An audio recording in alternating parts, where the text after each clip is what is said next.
Three things that prompt our diligence to enter God's rest.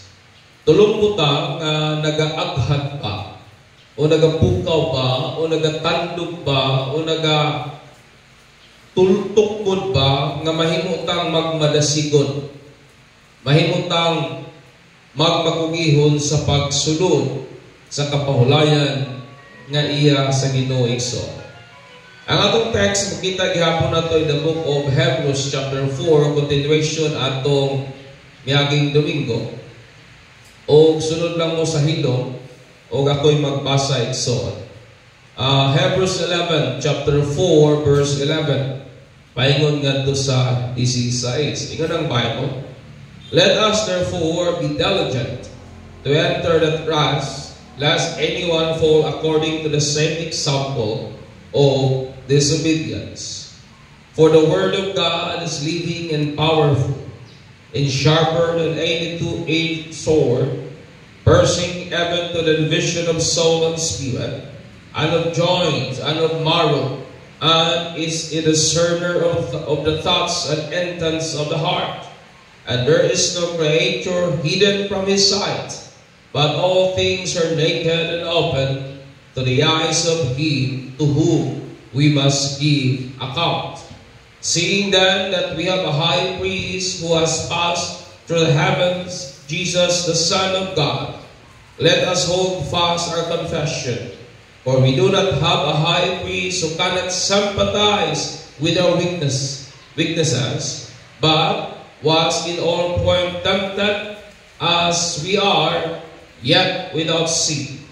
Let us therefore come boldly to the throne of grace, that we may obtain mercy and find grace to help in time of need. Mga igsoon, dining kinabuhi ang nata sa ato bang mga pagpaningkamot, sa ato bang mga pagpangabudlay, we are motivated o sa pikas nga bahin nagakadasig ta ba sa mga butang nga nag-aghat nato nga mahimutang magmakugihon o mahatag tagdugang pagyong effort sa kung unsa mga butang nga atong ginabuhat sa paglaom mga igsuon nga makabatuntag mas maayong ugma o mas maayong future mga igsuon. May mga ginikanan nga naningkamot pag-ayo, may mga ginikanan nga nagpugi pag-ayong halos ang gabi himuon ng adlaw sa pagpaningkamot aron nga masusitaran ang mga panginahanglanan sa anak, sa paglaom igsuon nga mahatagan niya maayong ugma ba ang iyang mga kabataan. Amen. Iba man mga ginikanan nga mao na ilahang motivation. Ganong nagakugi sila tungod kay gusto sila nga ang ilang anak maglampo sa pagtuon. Gusto sila nga ilang anak makapot ang ilahang mga pangandoy ug damgo sa kinabuhi. Ang uban pod nga mga kabataan, ang mga estudyante usab nagapaningkamot usab sa ilahang pagtuon. O ang ilahang pagpaningkamot motivated sa ilahang mga damgo, motivated sa ilahang mga pangandoy, kansang may kinabigitan sa maayong ugma mga igsoon. It means nga kanong nagapaningkamot sila, kanong dasig sila, kugi sila sa pagpaningkamot sa pagtuon, tungod kay may pangandoy sila nga gusto nilang kaputon mga igsoon. Uban ka nato sa atong mga pagpaningkamot usab sa kinabuhi, uban ka nato motivated kita sa kahadlok, with the fear of poverty. Dili ta gustong maglisod mo na nagapaningkamot ta. Dili ta gustong makapsan o pugas ang atong ato ang gantangan mo nang nagapaningkamot ta. Dili ta gusto nga pag-abot sa panahon magkadiin-diin tag pangita o sapi itampo sa mga needs ka emergency sa panimala. That's why nagapaningkamot ta mga igsoon. Amen ba? Ang ubang mga tao anong nagapaningkamot because of fear. Fear of insufficiency. Fear of poverty mga igsoon na nag-address sa kasagarang panginahanglanon sa tao. Ang mga katawhan aning kalibutan, laki man o bayi, sa ilahang mga pagpaningkamot uban ang kakugi mga igsoon, ug sila gali nagapaningkamot sa mga butang that doesn't count to eternity. Kaya kung ang atong mga pagpangabudlay, kung sila nagabudlay, naghago na ning kamot, pero ang ilahang mga pagpaningkamot igsoon wala man na mag-count sa eternity. Unsa pakha kitang mga Kristohanon kansang kining atong mga pagpangabudlay, mga pagpaningkamot, kabahin kang Kristo will count to eternity. Amen. Kung sila gali nagapaningkamot sa worldly lamang nga mga butang, kung sila gali nagapaningkamot sa mga butang that will not last for eternity, unsa pakha kita nga mga Kristohanon, nga kining mga butang atong ginabuhat kalambigitan kang Kristo, mag-matter gid ni siya, magpulos gayud ni siya hangtod sa walay kahangturan mga igsoon. O na ganining sa iyong buntaga in the passage of Hebrews katong gibasa nato, ang writer nag-command sa iyang mga audience, that is us, nga mahimutang magmakugihon sa pagsulod sa kapahulayan nga iya sa Dios, o iya usang gi-state, iya usab nga gipahatag ang rason nga mo'y magaaghat nato ba, mga rason nga mo'y magapukaw, magatukmod nato nga magmakugihon sa atong pagsulod sa maong kapahulayan nga iya sa Ginoo mga igsoon. Og niyaning tulong butang that will prompt us, tulong butang nga mudasig nato, tulong butang nga mutukmod nato nga mahimutang magmakugihon sa pagsulod sa kapahulayan kansang saad sa Dios nga hangtod karon available pagihapon mga igsoon. Amen. O na kinahanglang magmakugihon ta, aning butang, tulong butang, una, the inherent danger of falling away.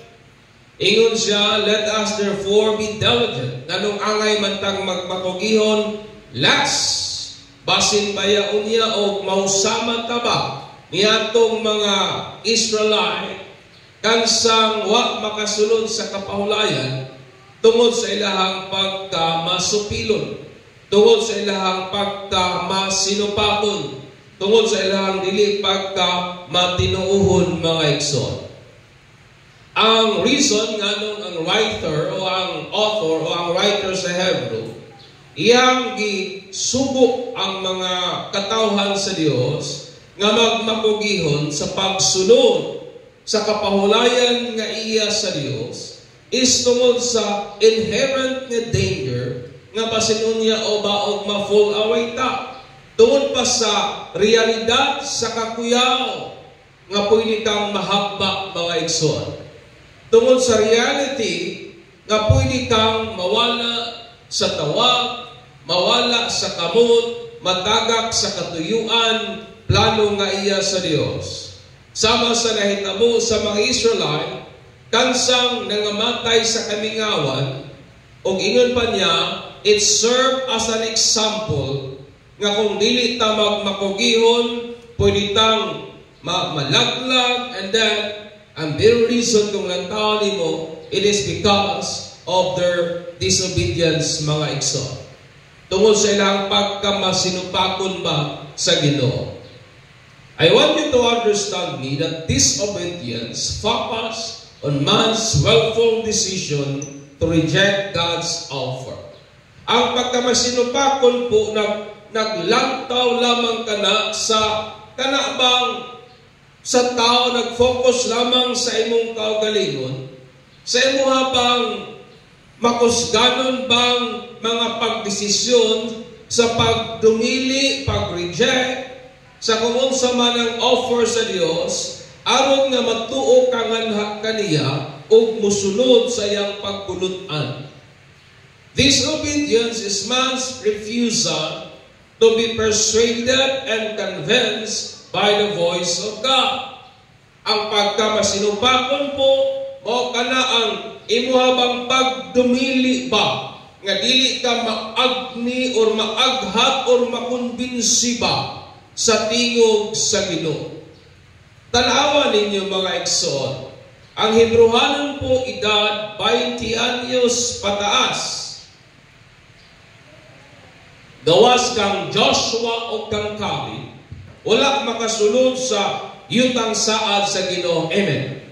Kabalo naman taniana, wala sila makasulod tungod sa ilahang unbelief, tungod sa ilahang pagkadili matinuohon. Whenever God, sa diha bitaw kining mga tawhana suguon sa Ginoo, ang usual nga response nila tungod kay ang Ginoo nakighinabi kang Moses, ug mayngon na Ginoo kang Moses, Moses, inang akong mga katawhan, mao ni ang ilang buhaton. Every time nga ginasugo sila sa Dios, pinaagis kang propeta nga Moses, whenever gali nga makasinati po sila og medyo tough nga mga kahintang, niadto sila sa lugar nga pait ang tubig, reklamo sila. Niadto sila sa lugar nga kanang askang inita, reklamo sila. Niadto sila sa usa ka dapit, usa ka sitwasyon kansang God provided all their needs. Tungod kay day by day ginakaon nila pugo, di ba? Mana. Reklamo sila kay isang pagkasumo maning pagkauna ni wa na bay lain. That's why kung imong lantaw ng kahintang sa mga Israelite, ang ila pong usual na reaction, ang kasagaran nilang response sa butang kung na may isugo nga na kanila, kung wabot man sila kalisdanan, kung masumhan man sila sa kahintang na sila, mo na ilang usual na reaction. They complain, they grumble, and they murmur. Nagareklamo sa ilang complain, unsa man ni Moses, aska bang inita, unsa man ni Moses, imo ba may dalon diri para mga matay, unsa man ni Moses, wa ba'y simenteryo sa Ehipto, kay diri nimo may pamatyon sa deserto. They always complain. Amen. Gawas kag complain, sige pa yung grumble, sige murmur, sige bagut-but pa. Sige nagkusmod ang simod. Kay sige reklamo, bagulbul sa kahintangan na sila. And I understand, my brethren, kining butangan tataw nga nagtudlo nato, that murmuring, complaining, and grumbling is man's way of refusing to be persuaded by the voice of God to do His will. Ang pagsigig reklamo, ang pagsigig pagulbol, ang pagsigig o kanapitang grumble, my friend, mao kanay pamaagi sa tao nga nagdumili sa nga maaghap sa tingog sa Dios aron nga iyang pagatumanon ang pagbulutan sa Ginoo. Kabantay ba mo sa atong mga anak sa dihang imong suguon, kung magbagulbol gali na, it means mo na iyang pamaagi nga dili siya maagni sa imong sugo aron nga dili niya tumanon ug mabuhat ang imong sugo, mga igsoon. In short, murmuring, complaining, and grumbling, pamaagi kana sa tao sa pagdumili nga maagni sa tingog sa Dios aron nga motuo ug mosunod sa katuyuan, pagbulutan, plano nga iya sa Dios, mga igsoon. Mo na nga ingon ang writer, dapat mong magpugi. Ang idea po sa diligence is ang paghatag og maximum effort. Paghatag dugang o kung mahimo ihurot yun nimo imong kusog, to do your best, ihatag imong pinakamaayo, to be eager, kanabitang gapalikan, mga igsoon, to be conscientious, and then zealous and earnest in discharging a duty or obligation.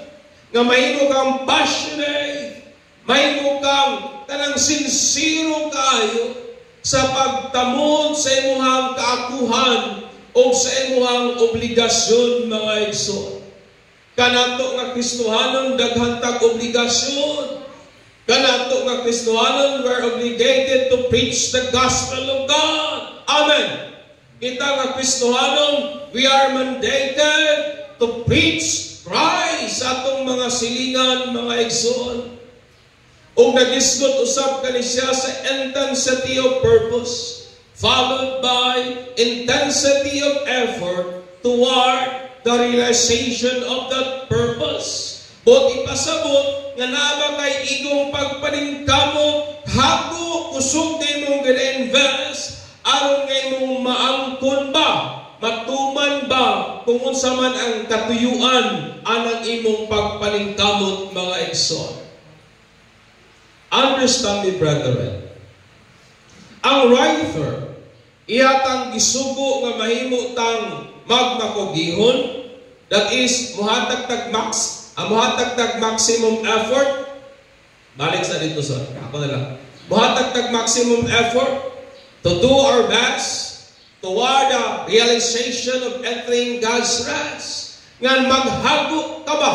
Maningkamot ka ba? Hantod nga ma-realize ang saad sa Ginoo nga mao ang kapahulayan nga iya, or else they will fall into disobedience, which is an expression of unbelief, mga igsoon. Ang ato pong dili pagtamod sa kung unsa man ang gingon sa pulong sa Dios, expression kana sa dili pagtuo, expression kana sa dili pagsalig sa Dios, mga igsoon. Sa pikas nga bahin, ang diligence o ang pagkamakugihon is an expression usab sa pagsalig sa Ginoo.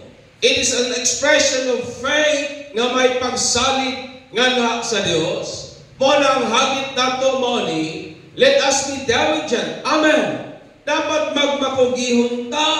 Magmakugihon ta sa atong attendance sa mga pagsimba. Magmakugihon ta sa atong mga pagtuon sa Biblia. Magmakugihon ta sa atong mga pag-ampo. Pagmakugihon ta sa pagbuhat og mga maayo sa atong isig ka tao, diha sa pagkamapasalamaton, sa pagtuman sa kabubuton sa Dios, unsay rason, so that we may not fall. Amen. Ang idea po simply as this, nga kung dili na ka magkugi sa pagsimba, nga kung dili na ka magkugi sa pag-ampo, nga kung dili na ka magkugi sa pagtuon sa pulong sa Dios, time will come, you will fall away from the will of God. Amen. Pag tinapulan galing simba, pag tinapulan galing ampo, pag tinapulan galing basa sa Bible, pag tinapulan galing pagpasalamat sa Ginoo, then you will encourage yourself. Imo lamang gidasig imong kaugalingon nga mahimong magmasinupagon sa kung unsay gingon sa Dios, and time will come, dili lang kakabantay, nahimo na kang nalayo sa katuyuan, plano o design nga iya sa Dios. Amen. Napapataliha. There is danger of falling away. Mo na nga ayaw kumpiyansa. Usahay kumpiyansa na kaita. Okay na siguro ning 5 katuig way ampuay oy. Okay na siguro ning ay sa katuig way simba, ayaw kumpiyansa igsoon. That's why ang writer nag-challenge nato. Put effort, put diligence sa butang imong ginabuhat so that we may not fall. Comprehending the inherent danger of falling away. Kung imo bitang masabtan o kung imo yung nasabtan ang kakuyaw sa pagkahagpa, pagkapalayo diha sa katuyuan ngaya sa Dios. If we are complacent and unbelieving toward the voice of God, will motivate us to be diligent in entering God's rest, mga igsoon. Amen. Kung imo bang nasabtan ba nga kuyaw di ay ning magtinapulan ka? Kung imong nasabtan ba nga delikado di aning mahimutang murami tao, basta na lang, okay lang makasimba, okay lang dili, okay lang makaampo, okay lang dili, okay lang mubasag Bible, okay lang dili.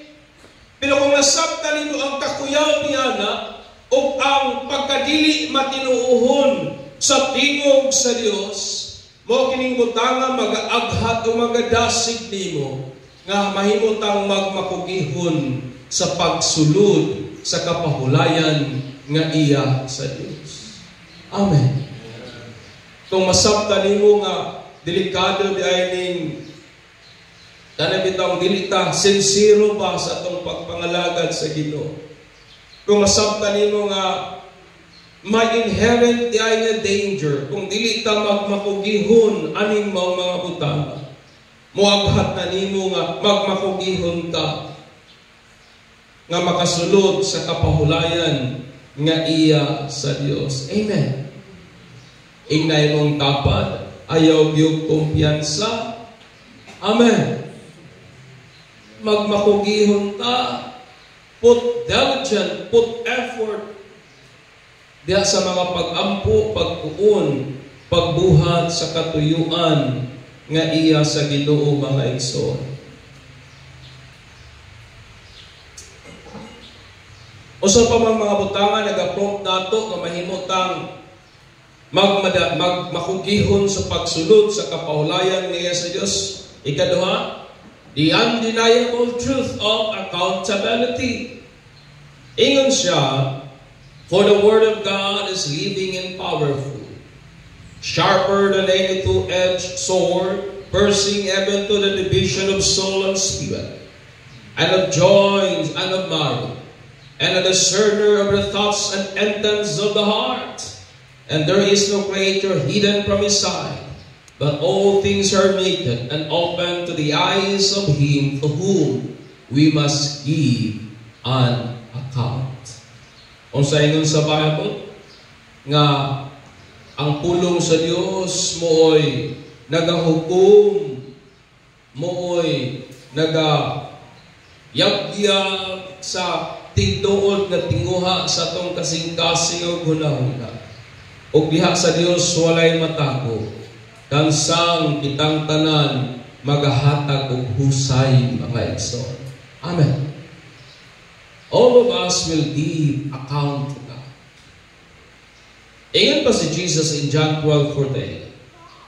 He who rejects me and does not receive my saying has one who judges him. The word I spoke is what will judge him at the last days. Tungod kay ang kamaturan igsoon, ikaw ako men are judged according to the word of Christ. Itang tanan puhon, pagahukman kita, sumala sa pulong ni Kristo. Ikaw ako are held personally accountable nga sa Dios. Sa kung ginaunsa nato pagpuyo kining kinabuhi taning kalibutan. Mo na kasi Solomon ni conclude siya in Ecclesiastes 12:13 down to 14 ingon niya. Let us hear the conclusion of the whole matter. Fear God and keep His commandment, for this is man's all. Amen. Kahadlok iyang Dios, tipigi ang iyang mga suko. Ingon na 14. For God will bring every work into judgment, including every secret thing, whether good or evil. Tungod kay kitang tanan atong mga binuhatan, maayo man o dautan, dayak man o tago, pagahukman sa Dios mga igsoon. Amen. That's why po we are held accountable sa atong mga desisyon, sa atong mga pagpili, sa kung ginaunsa nato pag-run ang atong kinabuhi. Ang kamaturan igsoon mo ni, we can never hide anything from God. Wala gyud tay matago sa Ginoo. Ang atong tinguha, ang atong pangandoy, ang atong desire, ang atong hunahuna, ang tanan sa atong pagkakita are laying naked before His eyes. Wa gyud tay maitago atubangan sa Ginoo. Amen ba? Ang tinuod ka, tinguha sa itong kasing-kasing, di nato na may tago sa Ginoo. O kini nga kamatuoran, dapat mo inspire nato nga mahimutang magmahinadlukon. Mahimutang magmahigugmaon o magmatinumanon o magmakugihon sa pagsulod sa kapahulayan nga iya sa Dios. Samtang ato pang ginapamalandungan ang kamatuoran, nga wa gyud tayo maitago gikan sa Dios. Tanawa ninyo, Ikson, understand me. Comprehending the truth, kung imo bitang masabtan, nga wa gid tayo matago sa Dios, gawas nga wa tayo maitago sa Ginoo, responsable pag gid ta, manubag pag gid ta, nganha sa Dios, sa giyon sa nato pagpuyo, kining kinabuhi nga naata, o kana nga mong butanga mo'y nagaaghat nato pa. Pukaw nga mahimutang magmadasigon sa pagsulod sa kapahulayan nga iya sa Dios, o nagamotivate pagid nato nga mahimutang guston, mahimutang mahigugmaon, mahimutang matinumanon, samtang ato bang ginahuna-huna ba, samtang nagapabilin sa atong alimpatakan that nothing can be concealed and that all things are naked before God's eyes, where we must give, where we must all give account. Amen.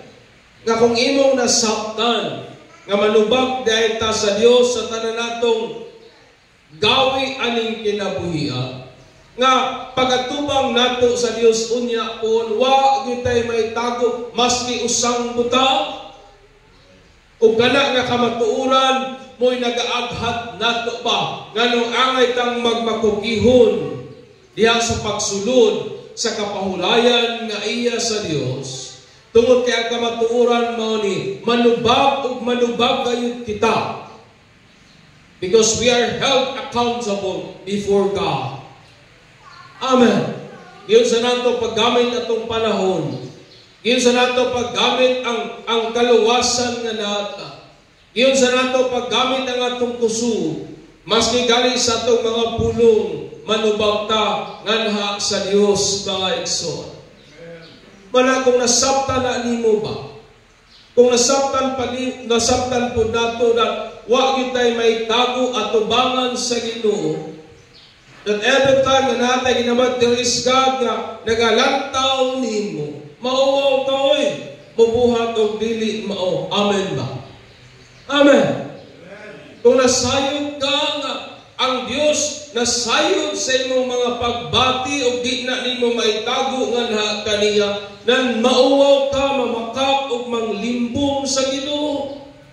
Because wa tay maitago sa Dios. Mara kung masabtan na nimo igsoon, butang na nga moaghat nimo nganong magmakugihon kita sa pagsulod sa kapahulayan nga iya sa Dios. Ikaw kako mga igsoon, we are accountable before God. Manubag o manubag kita sa Ginoo unya sa adlaw sa hukom, mga igsoon. Ikatulong rason, butang nag-aghat nato nga mahimong magmakugihon sa pagsunod sa kapahulayan nga iya sa Dios is the sure guarantee of health. Ang siguradong garantiya nga may tabang ngayon kitang madawat.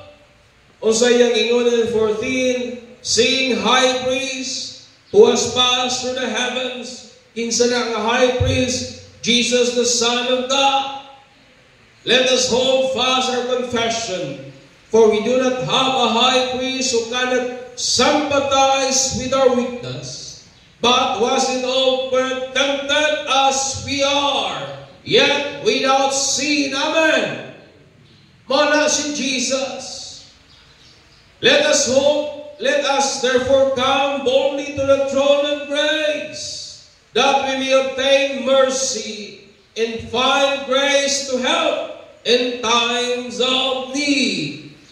Si Jesus Christ, mo yato ang labang pari o sacerdote, nga ang iyang kaugalingon, ang iyang gi-offer once and for all para sa kapasayloan sa sala, o ingon niya, hukta nato ang atong confession. Unsa day ang confession? Ang confession naghisgot ka na sa susamang butang kan sa atong gikauyunan. That is the confessions of faith. Susamang butang nga atong gikauyunan ug ani in the context sa ilahang pagtuo nganha kang Christ. Nga kitang mga Kristiyano agree or speak together about the person of Jesus Christ. Nga may usang butang lang kitang gituuhan diha kang Kristo Jesus mga igsoon. O ingon niya, we are encouraged to hold fast. Gidasig kita nga magpabilin nga atong huptan kana nga mong confession kung kinsa si Jesus Christ sa rason that He is able to sympathize with our weakness in our battle against sin. Amen. Nga siya makasabot, makabati sa atong mga ginabati, makasimpatya siya nato sa atong pagpakigbisog, batok sa sala, o batok sa mga butang aning kinabuhiya mga igsoon. Amen. To sympathize, it means to have a common feelings. It means nabati niya ang atong ginabati. To feel the consequence sa ginabati usab sauban. To be affected by similar feelings nga gibati usab sauban mga igsoon. Understand me, brethren. Jesus Christ was the Word. Amen. Si Jesus Christ ang puno who was with God and was God, who became flesh that dwelt among us. That is Christ. Siya ang Diyos nga nagpakatao, nga miduyog nato. He was God who took human nature and was tempted in many ways. Diyos siya nga nagsulob o tawhanon nga kinayahan, gitintal sa daghang mga pamagi, apan wa gyud siya makasala o wa gyud pud siya sala. Jesus was betrayed. Si Jesus po nakasinati nga gitraidor niya tong mga suod niya. Nakasinati na ba mo nga gitraidor mo atong suod ninyo? Si Jesus experienced na gipakaulawan siya, humiliated, gibuli usab siya, and rejected by His own people. Wasa gidawat sa kaugalingong mga katawhan, o gibutang-butangan pagin siya mga sumbong nga dili mao. Gi-charge pagalit siya na demonyohan. Amen. Kabalo ba mo ni ana? That Jesus Christ was accused as being possessed by demons. Ngayon ang mga Parisiyo ay mugtuan ng tawhana kay nagapangabog nagyawa, agi lamang po sa yawa. Si Beelzebub mo ilang gingon, nakasinati o siyabsag, hilapihan nga kaguol, nga naghimo sa iyang singot daw dugo. Amen. He was troubled, nasuko usab siya, gigutom usab siya, giyuhaw usab siya, gikapoy usab siya, o nakasinati siya kamatayon, o nabanhaw po siya sa ikatulong adlaw mga igsoon. Jesus Christ was able to feel our struggle, our pain, and our weaknesses because He is God who took human nature and died once and for all for the forgiveness of sin and the salvation of those who believe. Amen. Nganong makaingon ta nga masabtan yun ta sa Ginoo tungod kay nagpakatao siya sama nato. Amen. Knowing that Jesus sympathized with our weakness is our guarantee of help. That's why ikaw ng writer ay magpanukog doon kang Jesus, kasabot yun siya ninyo. Amen. Na maka-struggle karon, Jesus is able to sympathize with you. may pain ka man karon, Jesus can sympathize with you. Mo nang ang iyang pagpakatao nga makasabot siya sa atong tawhanong struggles. Makasabot siya sa atong tawhanong pagkikbiso, batok sa buhat sa sala. Makasabot siya sa ato ang tawhanong nga mga kabalaka o uban pa. Mo'y ato ang garantiya sa tabang nga gikan kaniya. Amen ba? Amen. O itaw na natin panultihon, kinsa man dahil magtinapangay, kita naman kay kasabot man ta sa unsay kalisod. Di ba? Kinsa naman na itong magtinapangay, kita na po, may magdikta kasabot nung sa kalisod nga diha man punta gikan. Ano naman na? Kinsa naman itong mag-inulungay, katong mga broken hearted, kasabot man punta, niagi man puntaan. O na nga itong garantiya sa siguradong tabang that Jesus Christ sympathize with our weaknesses, my friend. Let this truth motivate us to come boldly to the throne of grace, receive mercy, and find grace to help in times of need. Amen. Knowing and believing this truth, prompt us to be diligent in entering God's rest. Kung imo bitaw masabtan nga ang Dios kasabot di ay nimo, muaghat na nimo nga magpugi ka sa pagsulod sa kapahulayan nga iya gyud sa Dios. Amen. Napabata niya. Pagpaka na to si Kristo niya na mga ekso. Usahay kini nga itong asawa, di gid kasabot nato. Kita di punta usahay kasabot sa itong asawa. Pero may Diyos na nagpakatao, makasabot yun nato pag-ayon. And His name is Jesus Christ, mga ekso. Hallelujah. Ang saad nga kapahulayan sa Diyos nagpabiling nalang sa gihapon hangtod karong panahon. Ang mga patayng lawas sa Israelites nga tuwa nagmuyang-yang sa diserto, it served as an example that we cannot mock God. Hindi nato pwedeng mabinuangan, hindi nato pwedeng matyaga-tyagaan, hindi nato pwedeng matinuntuhan ang Diyos, mga ikso. We cannot mock God. We cannot play with God. That when we don't move forward in faith to His voice, we will die in our unbelief and never enter into His rest. Kabalo ba mo? Mubalik kita mo sa context sa during sa wilderness. Kabalo mo kinsa itong nangamatay, katong mga bagulbulan, katong mga reklamador, katong dili mo move with the presence of God move. Kasi lang journey po sa wilderness during sa kagabion na pillar of fire. During sa morning na pillar of cloud.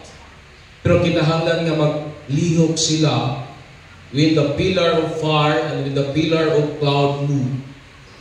Kinsa tong nangamatay, katong dili mo move forward. Kinsa tong nangamatay, katong dili buot na maagni sa tingog sa Dios. Nangamatay sila sa kalingawan o wala sila makasulod sa kapahulayan nga iya sa Diyos. Understand me, brethren. Mga lakad mga sa Diyos o dili, mamatay gihapon ta. But the good thing about dying in Christ is we will die pero makasulod ta sa kapahulayan nga iya sa Diyos.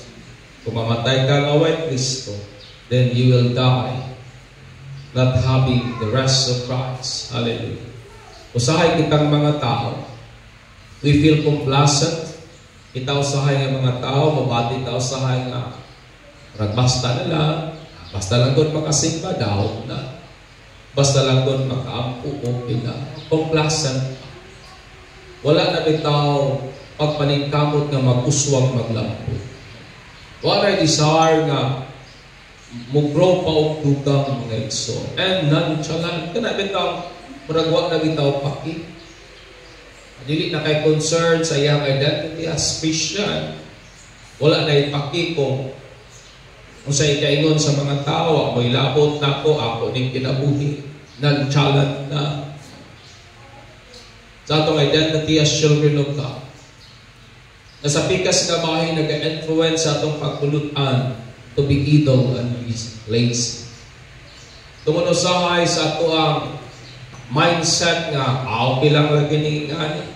Usahay nag-aghat hinuna to nga mahimong dili nagaliho o nagakahimong tapulan diha sa kingdom sa Ginoo. But there are good reasons why nga angay tang magmakugiho sa pagsulod sa gingharian sa Dios. O ba kining mga rason, the inherent danger of falling away. Na kung dili kita magpugi, magkumpiyansa ta, basig magmatata ug madamlag nga nalayo na dayta sa katuyuan sa Ginoo. The undeniable truth of accountability na malubag yung katubangan sa Diyos and the sure guarantee of help. O batik ang nagkakapoy sa itong pagpugi. Pero di tangay mabalaka ka may Diyos na makasabot nato mga igsoon. Mo nang hagit nako kanatong tanan sa iyong kabuntagon. Let us be diligent, put in some maximum effort, and do our best, very best, toward the realization of the promised rest of God. Amen. Amen. O nang nabutangan nato kakugi, maningkamon ta, ihatag nato ang pagkamatanan nga atong makaya, ngadto sa katumanan, hangtod nga atong maabot, hangtod nga ma-realize ang saad sa Dios nga kapahulayan kanimo ug kanako mga igsoon.